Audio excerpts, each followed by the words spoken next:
Pablo habla a la iglesia con un celo santo. Quiere presentarla pura, consagrada y sin mezcla al Mesías. El Rey Eterno anhela una iglesia que refleje su santidad y no esté contaminada con el mundo.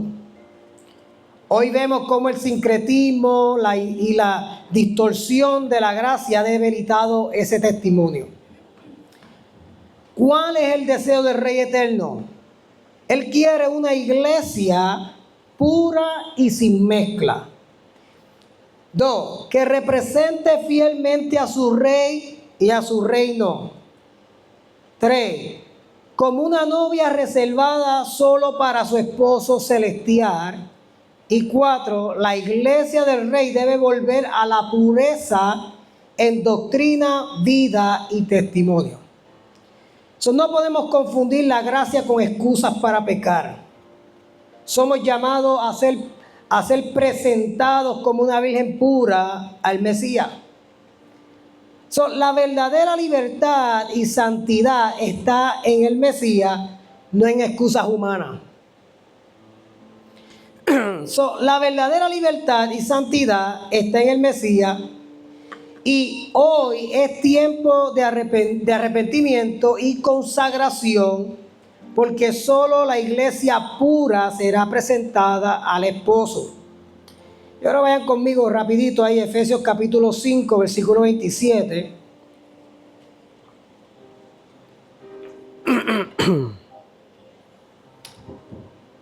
Pablo dice, a fin de presentársela a sí mismo una iglesia gloriosa, que no tuviese mancha, ni arruga, ni cosas semejantes, sino que fuese santa y sin mancha. El Rey Eterno, importante, hablamos la semana pasada, que el Rey Eterno te recibe tal como estás, pero te ama demasiado para dejarte igual. Él te recibe con tus pecados, Él te recibe con tus heridas, Él te recibe con tus dudas, Él te recibe con tus errores, pero no te quiere igual. Ahora, Él no exige que primero te limpie. Es importante, porque hay gente que dice, no, yo voy a ir a la iglesia después que yo voy a bregar primero conmigo y después que yo cambie voy a volver a la iglesia. No, porque Él no exige que primero te limpie o mejores para acercarte a Él. Mira lo que dice Romanos capítulo 5, versículo 8.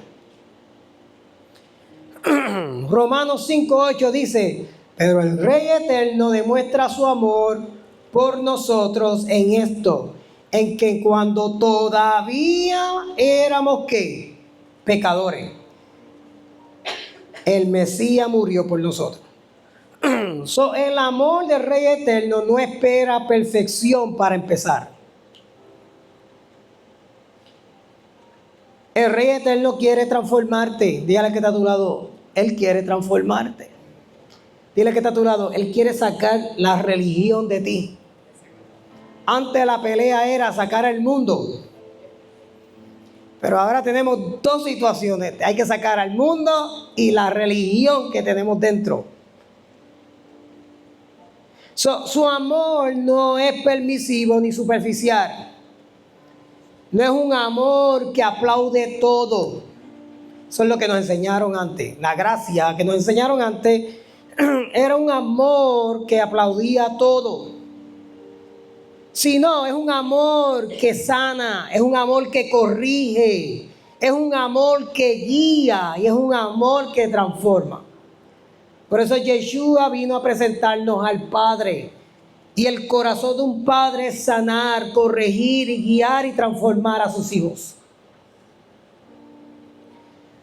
Porque el pecado daña. El Rey Eterno quiere libertarte de él y no dejarte atrapado en él. Pero dice 2 Corintios 5:17. 2 Corintios 5:17 dice, el que está en, diga conmigo, en, lo importante, en el Mesías es una nueva criatura. Las cosas viejas pasaron, he aquí todas son hechas nuevas. Yeshua en Juan 8:11 decía, le dijo a la mujer adúltera, le dijo, ni yo te condeno. ¿Qué le dijo? Yo no te condeno. Ella estaba en adulterio. ¿Y qué le dijo? Yo no te condeno. Pero ¿qué después le dice? Vete y no peques más. Importante, porque la gente se ha quedado en que Dios no condena. No, Dios no condena. Tú haces cosas malas, pero Dios no te va a condenar. Sí, pero dice, vete y no peques más. El amor del Rey Eterno salva, pero también santifica. Ahora, ¿por qué ese amor nos transforma? Porque su propósito es restaurarte a lo que fuiste creado para ser. Fuiste creado para ser hijo e hija. Fuiste creado para ser libre. Fuiste creado para no ser esclavo del pecado. Fuiste creado para ser íntegro, lleno de paz, lleno de verdad y de amor. Fuiste creado para parecerte al Mesías. Mira lo que dice Romanos capítulo 8 del 5 al 15.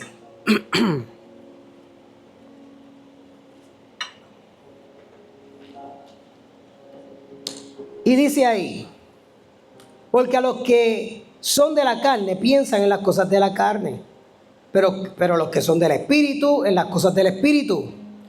Porque el ocuparse de la carne es muerte, pero el ocuparse del Espíritu es vida y paz. Por cuanto los designios de la carne son enemistad contra Dios, porque no se sujetan a la ley de Dios, ni tampoco pueden. Y los que viven según la carne no pueden agradar a Dios. Mas vosotros no vivís según la carne, sino según el Espíritu. Y mira lo que dice, si es que el Espíritu de Dios mora en ti, no en vosotros. Importante, pues cuando el Espíritu de Dios mora en ti, tú vas a procurar satisfacer el deseo del Espíritu y no vas a buscar el deseo de la carne. Dice, y si alguno no tiene el Espíritu del Mesías, no es de él. Para tú ser de Dios tienes que tener ¿qué? El Espíritu del Mesías. Pero si el Mesías está en vosotros, ¿dónde? Si el Mesías está ¿dónde? Dentro, en vosotros, el cuerpo en verdad está muerto a causa del pecado, mas el Espíritu vive a causa de la justicia. Y si el Espíritu de aquel que levantó de los muertos a Yeshua mora ¿dónde? En vosotros, el que levantó de los muertos a Yeshua el Mesías vivificará también vuestros cuerpos mortales por su Espíritu que mora. ¿Dónde mora el Espíritu? En vosotros. ¿Dónde mora el Espíritu? En vosotros. Así que, hermanos, deudores somos, no a la carne, para que vivamos conforme a la carne. Porque si vivís conforme a la carne, moriréis. Mas si por el Espíritu hacéis morir las obras de la carne, viviréis. Porque todos los que son guiados por el Espíritu de Dios, ¿qué dice? ¿Qué dice ahí? Estos son hijos de Dios. Son todo aquel que se deja dirigir por el Espíritu de Dios y no por los deseos de la carne. Esos son hijos. Los hijos se dejan llevar por el Espíritu, no la carne. Dice, pues no habéis recibido el espíritu de esclavitud para estar otra vez en temor, sino que habéis recibido el espíritu de adopción por el cual clamamos, Abba, Padre. Eso es bien importante. El Rey Eterno te recibe como estás. No importa tu condición, puedes acercarte hoy. El Rey Eterno no te deja igual. Quiere transformarte por amor, porque te ama. Su amor es profundo, no solo te acepta, sino que libera y te sana. El cambio no es por miedo, importante, porque la religión te mete miedo para cambiarte. En el reino operamos con amor.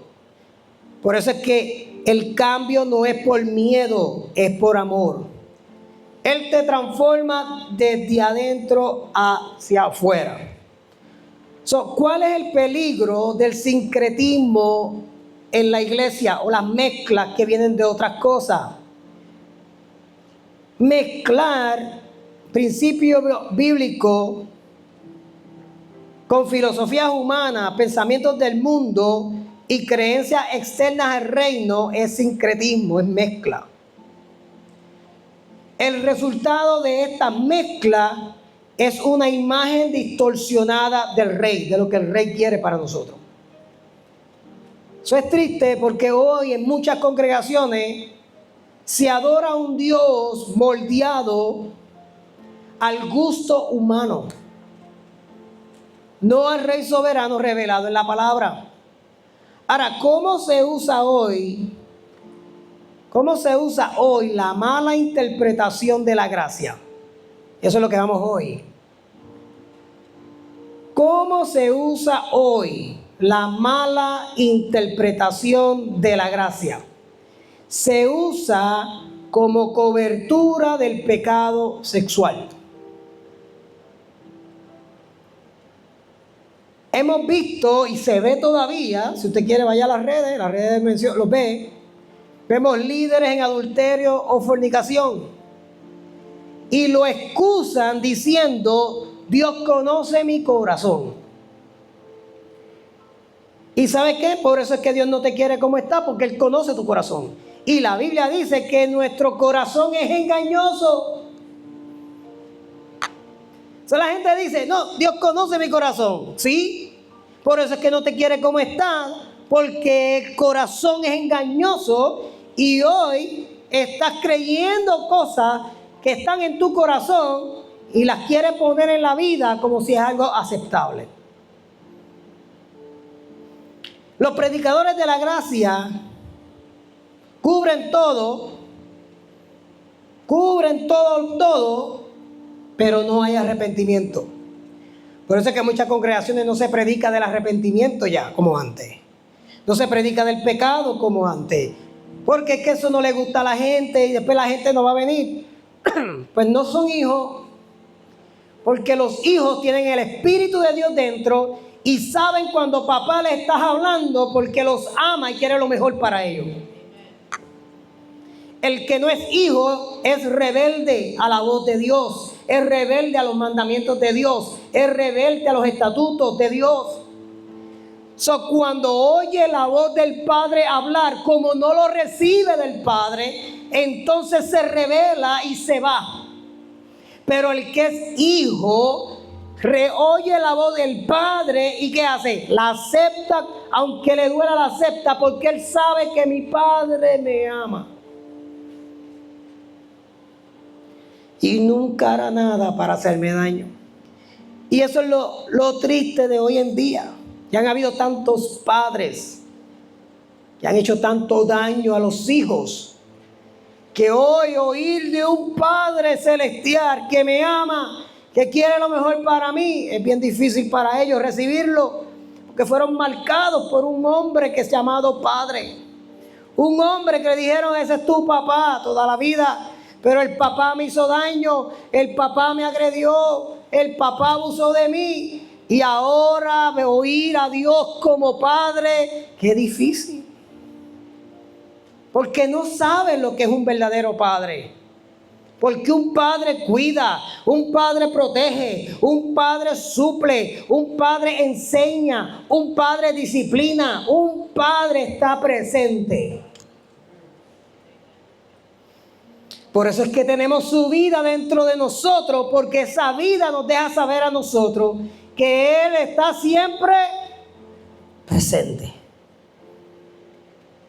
Ahora, se ha confundido la gracia con permiso para pecar. Romanos 6, capítulo 1 al 2 dice: ¿perseveraremos en el pecado? Y dice Pablo: en ninguna manera. Lamentablemente hoy en día en las congregaciones, muchas congregaciones, cada día son más, han aceptado la homosexualidad sin arrepentimiento. De hecho, hoy tenemos pastores. Yo nunca pensé que ese día iba a llegar. Tenemos sacerdotes homosexuales, pastores homosexuales, pastoras lesbianas, apóstoles Y dijo, wow, en la iglesia. Ellos afirman, el amor de Dios es inclusivo. No importa la práctica sexual, es como quiera, te ama. Ellos predican aceptación sin transformación. Este pensamiento de que el amor de Dios es inclusivo, no importa la práctica sexual, refleja una distorsión del evangelio verdadero. Es una distorsión. Ahora, ¿qué es inclusivo en el sentido bíblico? Porque inclusivo, que oímos por ahí, la definición que tiene detrás es una definición de pecado y del mundo. Pero tenemos que ir a la definición de inclusivo bíblicamente, escrituralmente. Inclusivo es alcance universal, es el amor del Rey eterno que no se limita a un pueblo, raza o cultura. Cuando inclusivo en la Biblia, aunque no aparece la palabra inclusiva, es una palabra nueva que vino después, pero en la Biblia, cuando Dios dice que ama a todo el mundo, significa que de todo pueblo, raza, lengua o nación o cultura. Por eso es que mucha gente confunde Juan 3:16. Y muchos de ellos usan este versículo porque dice, de tal manera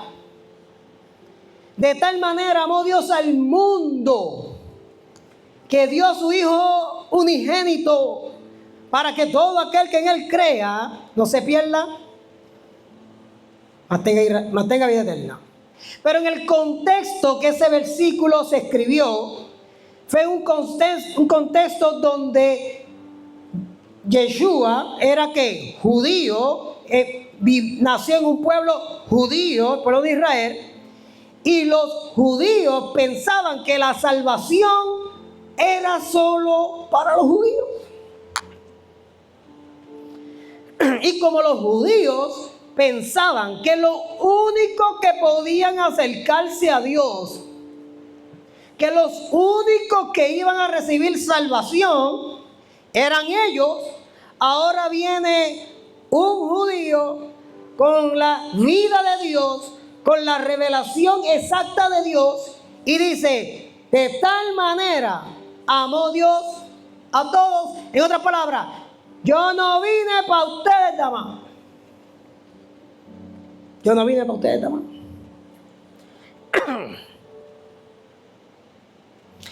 Por eso cuando leemos Apocalipsis 5:9 dice, redimiste para Dios con tu sangre, dice ahí, de todo linaje. No dice a todo linaje. Búsquelo.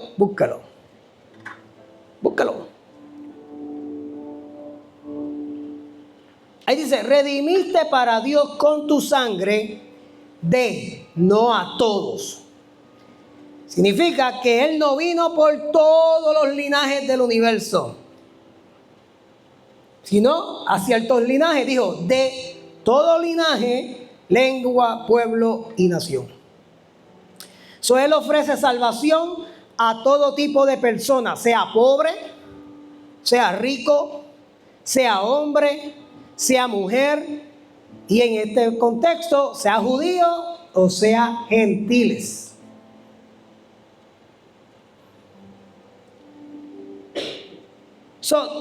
El eterno Dios llama y escoge a personas de toda lengua, de toda cultura, sean hombres o sean mujeres. Ese es en el contexto. Puede ser pobre, puede ser rico. No importa el trasfondo, cualquiera que recibe la vida del Rey eterno y cree, recibe perdón y nueva vida. Ahora, ¿cuál es el sentido distorsionado de inclusivo? Hoy muchos dicen, el amor de Dios es inclusivo, por eso acepta a todos sin arrepentimiento. Eso es una distorsión. Porque la Biblia es clara cuando dice, arrepiéntase. Este uso niega la santidad del Rey Eterno y convierte su amor en un permiso para seguir pecando. ¿Qué dice Romanos 6, 1 al 2? Perseveraremos en el pecado para que la gracia abunde. En ninguna manera.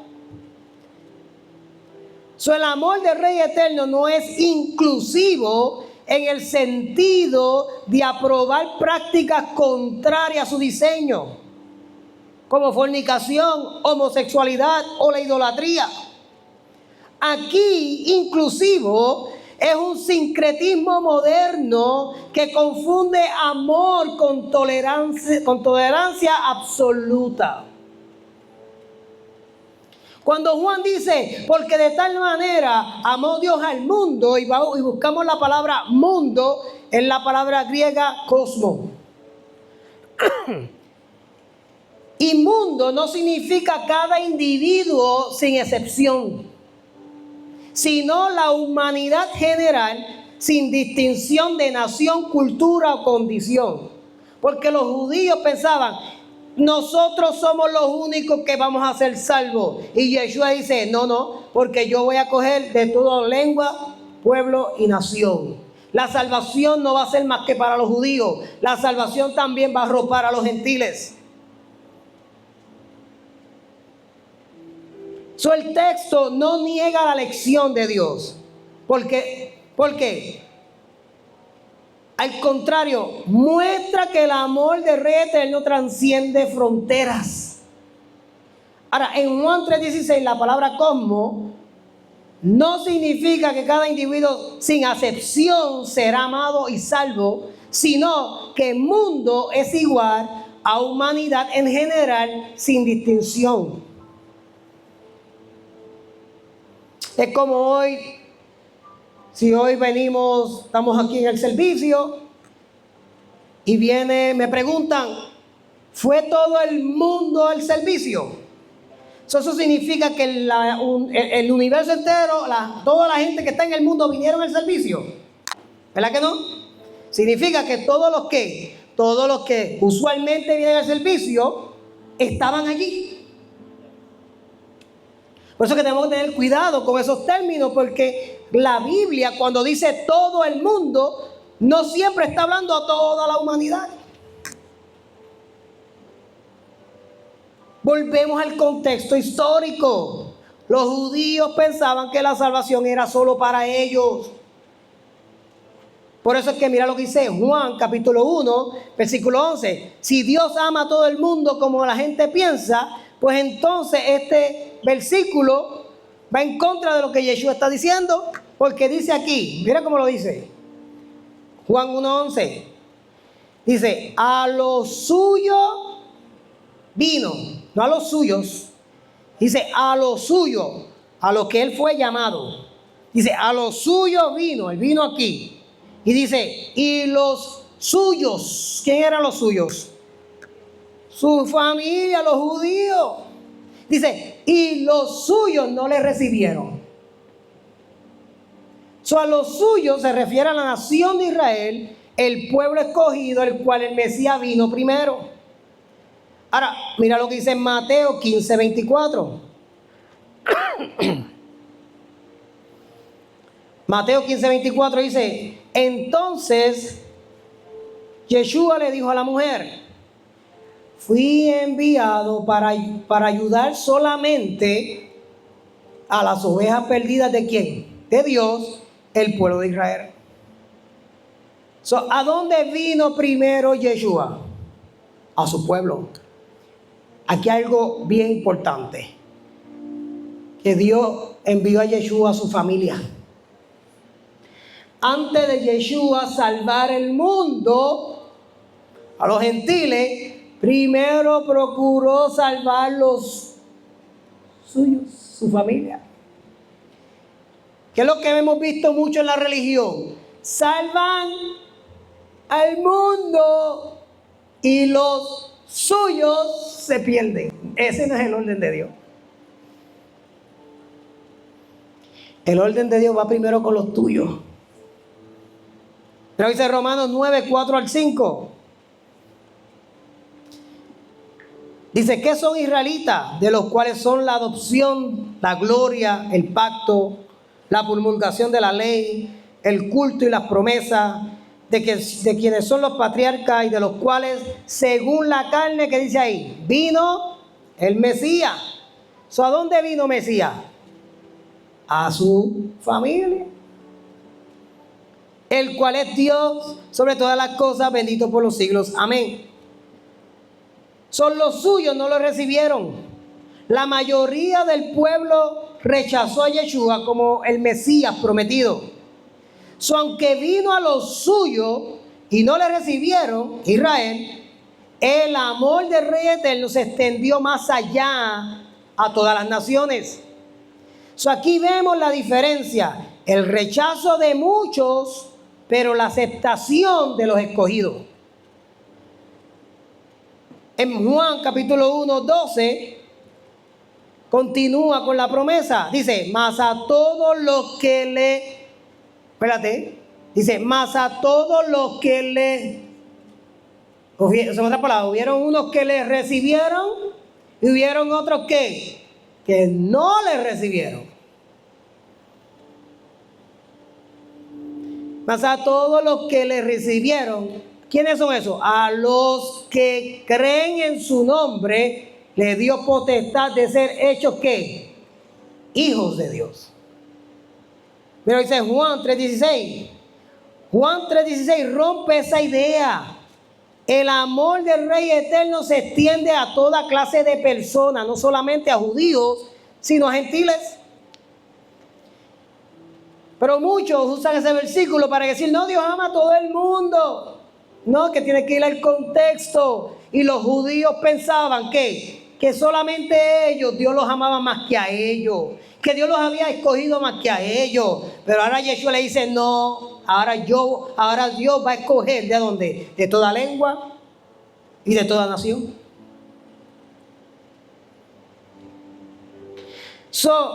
Es en la aplicación, o cuando dice ahí que a toda clase de personas Él venía, no estaba hablando de algo universal en alcance, sino en aplicación. El texto mismo lo aclara y dice, para que todo aquel que cree no se pierda. Y la Escritura enseña que solo los que creen, los que fueron dados por el Padre, que es lo que decía Juan 6:37. Juan 6:37 dice, todo lo que el Padre me da, que Él hace, vendrá a mí. Ahora mira lo que dice Hechos, capítulo 13, versículo 48. Y en Hechos 13, versículo 48 dice que creyeron todos los que estaban ordenados para vida eterna. ¿Quiénes creyeron? Los que estaban, ¿qué? Ordenados para vida eterna. Si tú vas a una panadería, vas a comprar donas y tú llamas y yo quiero una docena de donas de chocolate. Cuando tú llegas allí, te dan todas las donas. Te dan las que tú escogiste. De hecho, tú escogiste las de chocolate y el que fue allí a buscar las de chocolate escogió también las que iba a poner en la bolsa.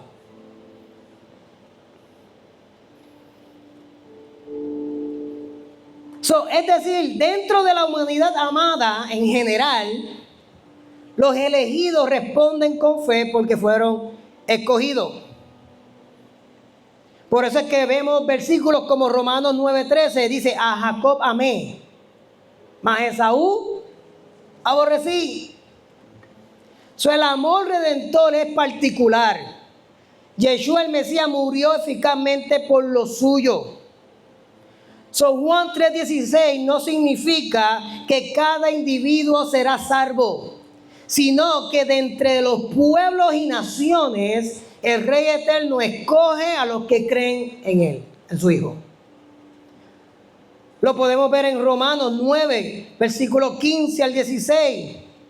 Y lo resume, dice, pues a Moisés dice, tendré misericordia del que yo tenga misericordia. No depende del que quiere, ni del que corre, sino de Dios que tiene misericordia. La llegada del Mesías en la tierra, su encarnación, no fue un simple evento histórico, sino el cumplimiento del pacto eterno. Por eso es que Juan capítulo 1, versículo 14 dice, y aquel verbo fue hecho ¿qué? Carne, y habitó entre nosotros. Él vino a los suyos, Él vino a Israel, pero el propósito iba más allá, despertar a los escogidos que el Padre le dio desde antes de la fundación del mundo. Juan 17:2 dice, como le has dado potestad sobre toda carne, para que dé vida eterna a todos los que les diste.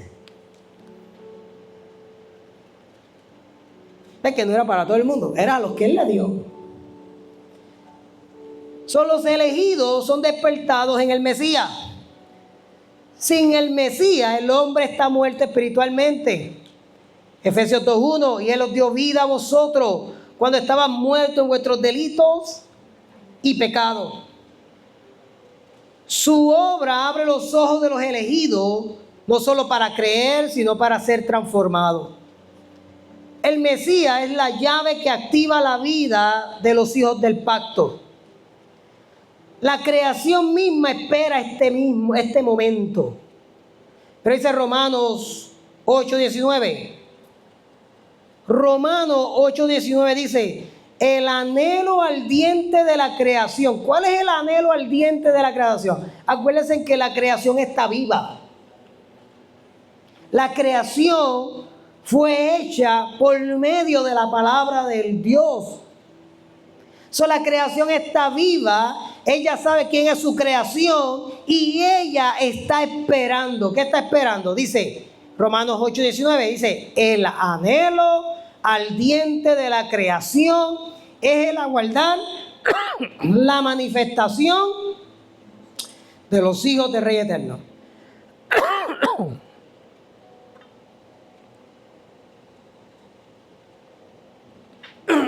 Toda la creación quedó sujeta a la corrupción por el pecado de Adán.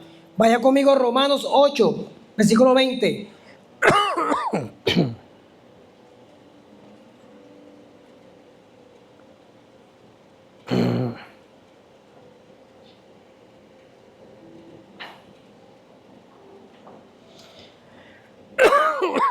Romanos 8, 20.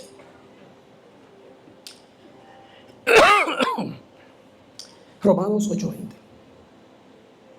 Dice, porque la creación fue sujeta a vanidad, no por su propia voluntad, sino por causa del que la sujetó en esperanza. Porque también la creación misma será libertada. Oiga bien, ¿qué va a suceder? La creación, ahora está hablando de qué, de la creación, será libertada de la esclavitud de corrupción a la libertad gloriosa de los hijos de Dios. Porque sabemos que toda la creación, oye, mira lo que está gritando la creación. La creación gime a una y aún está con dolores de parto hasta ahora. Pero el Mesías inaugura la redención primero de los hombres elegidos, luego de la creación entera. Mira lo que dice Romanos 8:23, más abajo, dice, nosotros mismos gemimos dentro de nosotros mismos, esperando la adopción y la redención de nuestros cuerpos. En Juan 1:11 dice, a lo suyo vino. ¿Qué hizo el Mesías? Llega al escenario. ¿Quiénes fueron esos? A los que creen en su nombre, versículo 12. Los escogidos reciben vida y una nueva identidad. Mira lo que dice ahí mismo, Romanos 8:19. Dice que la creación espera esa manifestación porque el despertar de los hijos también es el inicio de la restauración cósmica. Eso significa que los hijos de Dios, cuando se manifiesten en la tierra, y manifestarse es reflejar la imagen de Dios fuera de ellos. Por eso es que el tercer mandamiento dice: no tomes el nombre de Dios ¿en qué? En vano. Porque tomar el nombre de Dios en vano es no reflejar o manifestar fuera de ti lo que Dios puso dentro de ti. Y Dios necesita que nosotros reflejemos fuera de nosotros lo que Él puso dentro de nosotros, porque la creación gime para que nosotros nos manifestemos en la tierra, porque es la única forma que esta tierra será cambiada. Es la única forma.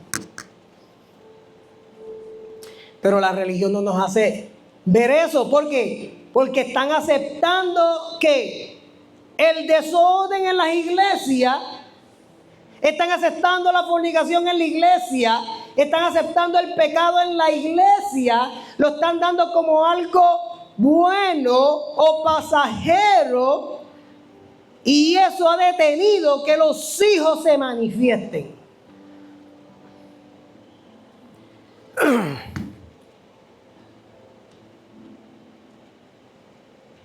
La encarnación del Mesías no solo trajo salvación a los elegidos, sino que encendió la esperanza de toda la creación que gime por la redención. Por eso es que Colosenses 1:27 dice: el Mesías en vosotros es la esperanza de gloria, es la esperanza. Mientras utilicemos la gracia para no asumir responsabilidad de nuestros actos, no vamos a manifestar la esperanza de gloria. Son los homosexuales y cualquier persona que intente justificar un estilo de vida contrario a la santidad no puede usar Juan 3:16 como permiso para seguir pecando. Juan 3:16 habla de salvación, no de aprobación del pecado. Por eso dice: para todo aquel que cree, no se pierda. Pero un homosexual que practica el homosexualismo está perdido. Y el propósito de la salvación es que no se pierdan. ¿Cómo es posible que entonces un perdido diga: eso no machea?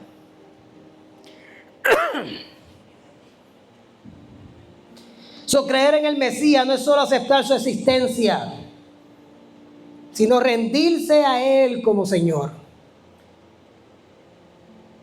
El creer produce, oye bien, porque el creer, cuando tú crees, cuando la vida de Dios está en ti y tú crees, eso lo que produce es que arrepentimiento y transformación. Cuando la vida está dentro de ti, tú lo que quieres es que arrepentirte y que transformarte. Segunda de Corintios 5:17, ¿qué dice? De modo que si alguno está en el Mesías, ¿qué dice? Nueva criatura es. Las cosas viejas pasaron. He aquí todas son hechas. Es que no hay otra. La fe verdadera siempre va acompañada de arrepentimiento. Por eso es que Hechos 3:19 dice: arrepentíos y convertíos. ¿Qué dice? Tú te arrepientes y que viene lo otro. Conviértete. O sea, no puedes seguir igual. Para que sean borrados vuestros pecados. Por eso es que primera de Juan 3:9 dice: todo aquel que es nacido de Dios, dice, no practica el pecado. Y lo que estamos viendo hoy es que los pecadores están en la iglesia, cogiendo la gracia como una aprobación para pecar.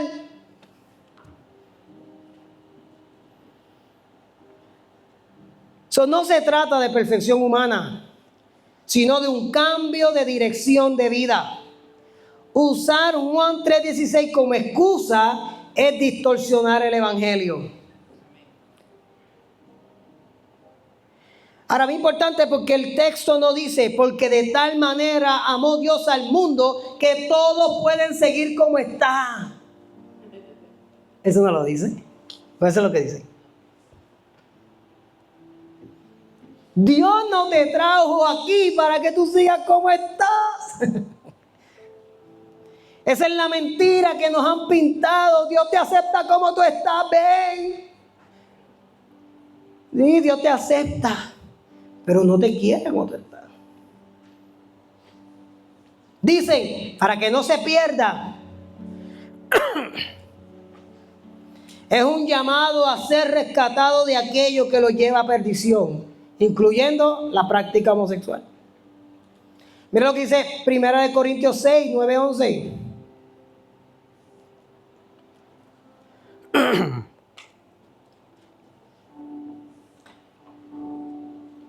Dice, ¿no sabéis que los injustos no heredarán el reino de Dios? No erréis. ¿Qué dice? Dice, ni los fornicarios, ni los idólatras, ni los adúlteros, ni los afeminados, ni los que se echan con varón, ni los ladrones, ni los ávaros, ni los borrachos, ni los maldicientes, ni los estafadores heredarán el reino. Está claro. Yo creo que está claro. Y dice, y esto erais algunos. ¿Qué dice erais? Significa es que eran afeminados y dejaron de serlo.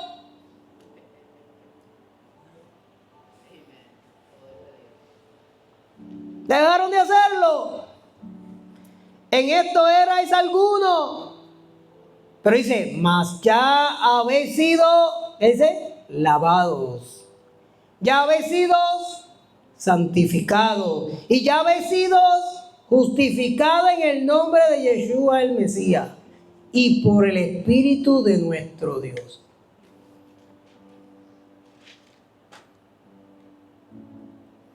Aquí Pablo muestra que el amor del Rey Eterno no los deja igual. Y hay algo que tenemos que convencernos. Dios no te quiere igual. No te quiere igual. Él va a trabajar contigo, pero Él no te quiere igual. Juan 3:16 no es una licencia para pecar. Es una invitación a creer y ser transformado por el amor del Rey Eterno. Óigame bien, hay que limpiar la iglesia. Hay que limpiar la iglesia. La cosa es que hoy mencionan el nombre de Dios y de Jesús y se ponen delantales con colores. Que Él nos ama así como nos somos. Si Él me hizo así, Él no te hizo así, tú te hiciste así. El pecado que hay dentro de ti salió para afuera. Manifiestas son las obras de la carne. Eso es una obra de la carne. Pero Dios te hizo a su imagen y semejanza. Pero sí entendemos que necesita su vida para poder volver al tu estado original de pie. Y a los que nos ven por esta plataforma, denle share, denle like, comparta esta palabra. Y estamos viviendo días difíciles para muchos. Pero ¿sabes qué? Los proclamadores de la verdad se levantarán, porque hay una creación que gime por la manifestación de los hijos de Dios. ¿Y sabe qué? No hay nada que nos va a separar del amor de Dios. Ni tristeza, ni tribulación, ni lo alto, ni lo bajo, nada nos va a separar de ese amor. Gracias por estar con nosotros y hasta la próxima. Amén.